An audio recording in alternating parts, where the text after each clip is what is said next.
Question solve करना सीखेंगे। Phase difference वाला जो टॉपिक है एसएचएम का, उसके क्वेश्चन कैसे सॉल्व किए जाते हैं। क्योंकि पिछले वीडियो में हमने ये टॉपिक किया था जिसमें हमने ये समझा था फेस और फेस डिफरेंस और फेस कांस्टेंट का क्या मतलब होता है। तो पिछला वीडियो अगर नहीं देखा हो तो उसको भी देखिए, उसका लिंक ऊपर दिया हुआ है। अब चलिए ये क्वेश्चन करते हैं।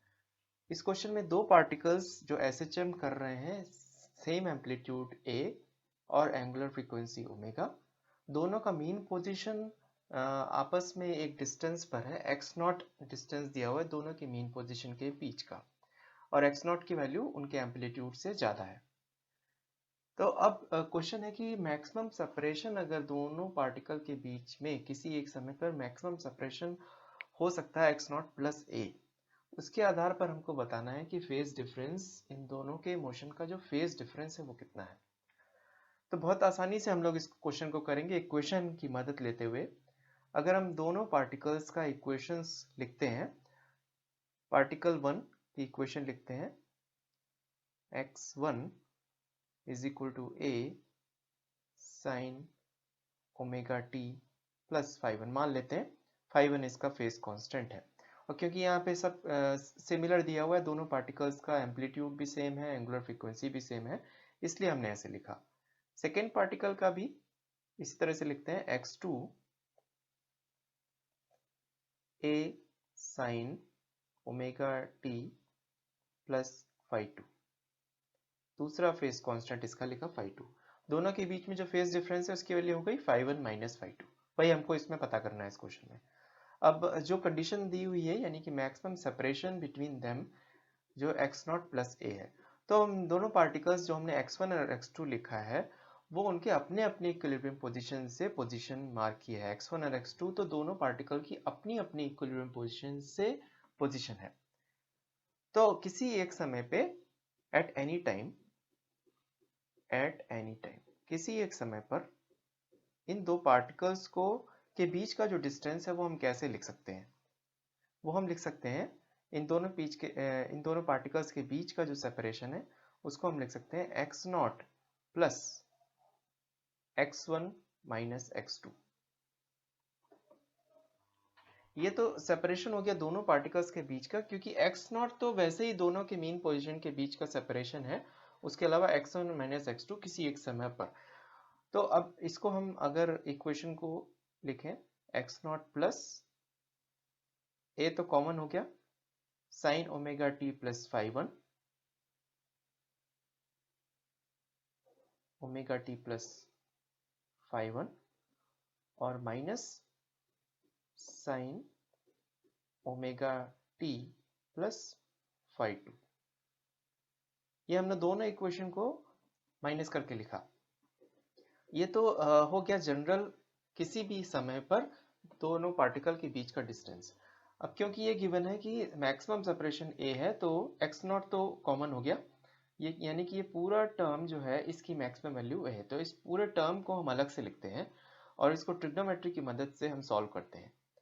तो पहले इस पूरे टर्म को अलग से लिखते हैं, यहाँ पर a कॉमन लेते हुए sine omega t plus φ1 omega t plus φ1 और minus sine omega t plus φ2।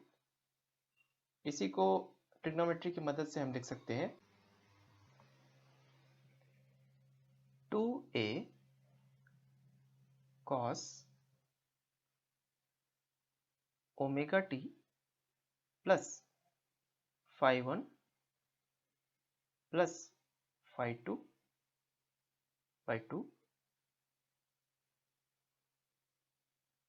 और मल्टीप्लाइड बाई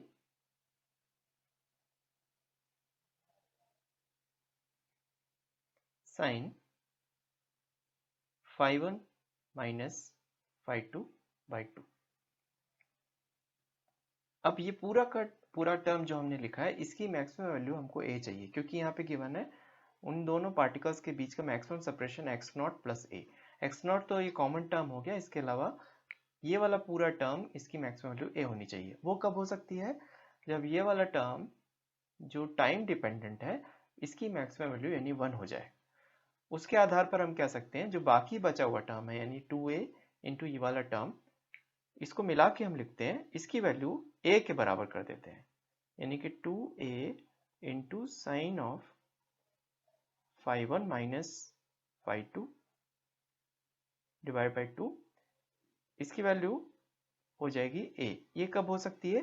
ये तभी हो सकती है जब phi1 माइनस phi2 बाई 2 की वैल्यू हो जाएगी पाई बाई 6।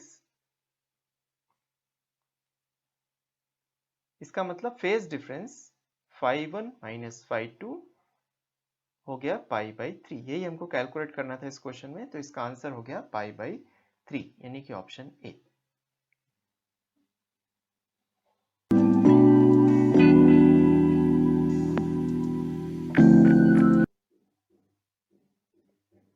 अब इस क्वेश्चन को करते हैं।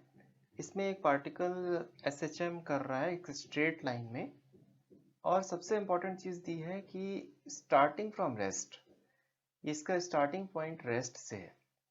इसका क्या मतलब होता है? जब भी ऐसा लिखा होता है स्टार्टिंग फ्रॉम रेस्ट, इसका मतलब ये एक्सट्रीम पोजीशन से स्टार्ट कर रहा है पार्टिकल अपने, यानी एम्पलीट्यूड से स्टार्ट कर रहा है, तो उसकी इक्वेशन हम हमेशा कॉस के फॉर्म में लिखते हैं।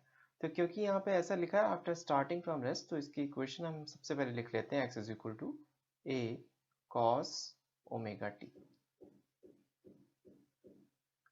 अब इसके बाद एक कंडीशन पढ़ते हैं, in first tau second it travels a distance a। तो अगर हम इसको एक फिगर के फॉर्म में बनाएं, यहाँ पे मान लेते हैं कि ये एक इक्विलिब्रियम पोजीशन है और एक एम्पलीट्यूड यानी कि एक्सट्रीम पोजीशन a, यहाँ से पार्टिकल चल रहा है। जैसे कि हमने कॉस की इक्वेशन लिखी है, तो किसी एक टाउ टाइम के बाद इसने ये डिस्टेंस ट्रेवल किया, यानी कि a डिस्टेंस ट्रेवल किया, और इसने टाइम लिया है टाउ, ये वाला टाइम टाउ। तो इसकी अब पोजीशन इक्विलिब्रियम से कितनी पोजीशन हो जाएगी? ये हो जाएगी पोजीशन इसकी, जो हम लिख सकते हैं capital A minus small a। अब इस इक्वेशन में सब्स्टिट्यूट करते हैं ये पहली कंडीशन, इसको लिख देते हैं पहली कंडीशन।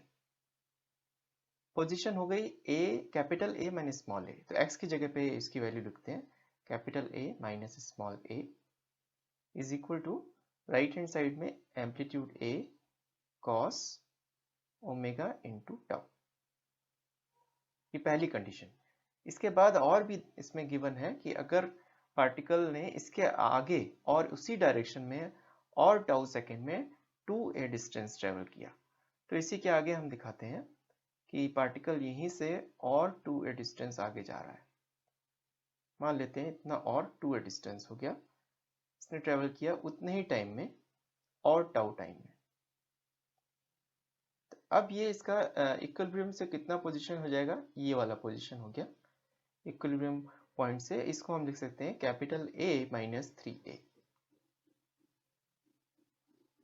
अब ये पोजीशन जो time is equal to 2 tau, tau plus tau 2 tau पे, ये इसका पोजीशन लिखते हैं। सेकेंड कंडीशन को लिखते हैं, पोजीशन हो गई कैपिटल A माइनस 3a, और इक्वेशन में राइट हैंड साइड में हम लिख सकते हैं a cos omega into 2 tau. अब यहाँ पे ट्रिग्नोमेट्री की मदद से इसको सॉल्व करते हैं इस क्वेश्चन को। जो सेकेंड इक्वेशन अभी हमने लिखी है cos 2 थीटा का फॉर्म है, इसमें cos 2 थीटा को हम ट्रिग्नोमेट्री की मदद से लिख सकते हैं 2 cos स्क्वायर थीटा माइनस 1। तो इस इक्वेशन को हम सिंप्लीफाई करते हैं, हम लिख सकते हैं capital A minus 3a is equal to 2a cos square omega tau minus a। उसके बाद फर्स्ट इक्वेशन में cos ओमेगा टाउ का टर्म आ रहा है, उसको यहाँ रिप्लेस कर देते हैं इस इक्वेशन में, फिर देखते हैं क्या आता है। तो ये हो जाएगा a minus 3a is equal to 2a cos square omega tau वाला टर्म फर्स्ट एक्सप्रेशन से यहाँ पे रिप्लेस करते हैं, तो ये हो जाएगा multiplied by capital A minus small a by capital A whole square minus a। अब इसको सॉल्व करते हैं, सिंप्लीफाई करते हैं इसको। तो इसको सिंप्लीफाई करके हम पहले लिख सकते हैं 2a² minus 3 into small a into capital A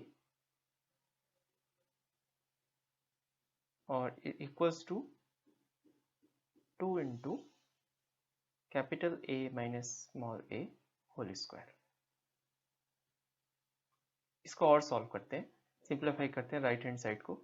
so right hand side को हम लिख सकते हैं 2 capital A square plus 2 small a square और minus 4 capital A small a।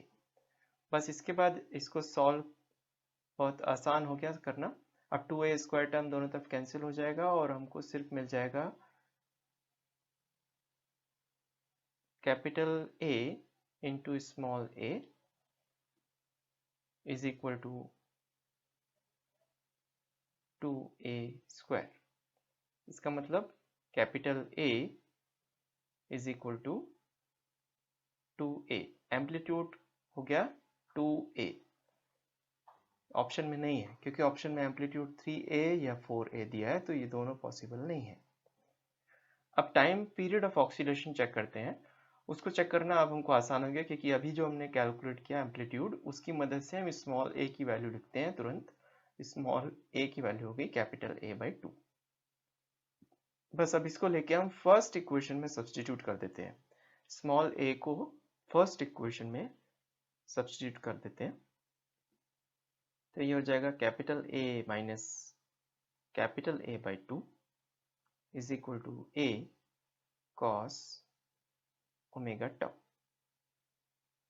इसकी मदद से हमको ये पता चल गया कि ओमेगा टाउ की वैल्यू हो गई π/3।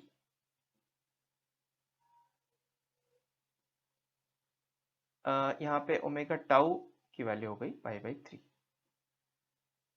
तो इसमें ओमेगा को हम लिख सकते हैं 2π/T यानी time period into tau is equal to π/3। इसका मतलब टाउ टाइम पीरियड यानी कैपिटल T, उसका आंसर आ जाएगा 6 टाउ। तो आंसर हो गया टाइम पीरियड का 6 टाउ, डी ऑप्शन, ये सही हो गया। वीडियो के नीचे दिए गए सब्सक्राइब बटन को जरूर प्रेस कीजिए ताकि आपको मेरे इस तरह के वीडियो आसानी से आगे मिलते रहें।